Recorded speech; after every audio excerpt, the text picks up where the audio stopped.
Бројката од 4900 првачиња помалку од лани што ја посочи министерката за образование и наука Весна Јаневска, која не е дефинитивна.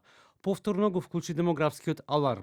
Јаневска потенцираше дека дури и да се зголеми нивниот број до почетокот на учебната година, тоа сепак може да значи дека ќе има најмалку 3000 првачиња помалку. За експертите, ваквата бројка е алармантна од поодамна, само што сега велат дојде до израз.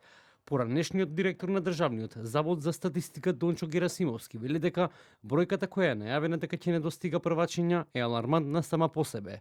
Бројот е се помал од година во година, а самото тоа по себе влијае и на бројот на ученици во основните училишта, а тоа влијае и на единината на нашата земја. Но оваа бројка секако е закачувачка со оценка број која што е најавена за новата учебна година 2026-2027. Тоа значи дека треба да се анализира малку подлабински на состојбите какви биле во изминатите години со бројот на учениците, какви биле со развојот од првото девето деление и каков е соодносот на бројот на живородени во однос на првачињата. Во однос на појавите кои што ги имаме, или со години наназад во прво деление, според согледувањата на анализите и бројките кои што ги појавуваат и врз основа на само факти и аргументи го говорам ова, треба да има негде околу 19.000 и нешто ученици во прво деление или така речено првачина. Покрај наталитетот, влијание врз ваквата состојба има и селувањето од земјата, особено видливо последниве неколку години, каде многубројно население замина од државата со карта во еден правец, додава Герасимовски. Во овој случај би имало влијание и селувањето од земјата.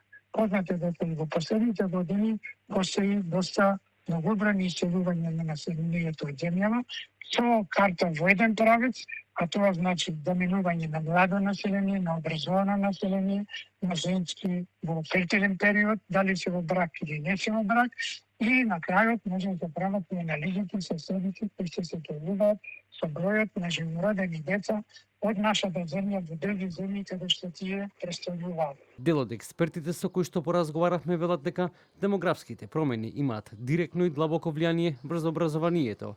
Изминативе 2 децении Македонија се соочува со намалување на стапката на наталитет, иселување, старење на населението и изразени регионални неравномерности.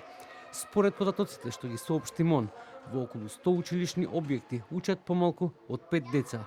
2/3 од училишните објекти се подрачни училишта, а во нив се образуваат само 12% од учениците. Министерството за тоа најавува оптимизација и поврзување на дел од малите подрачни училишта со поголеми образовни центри. Намалувањето продолжува и во високото образование. Според Јаневска, се помалку ученици во основните и средните училишта неизбежно носат и помал број студенти. Истовремено, интересот и потребите не се еднакви кај сите студиски програми.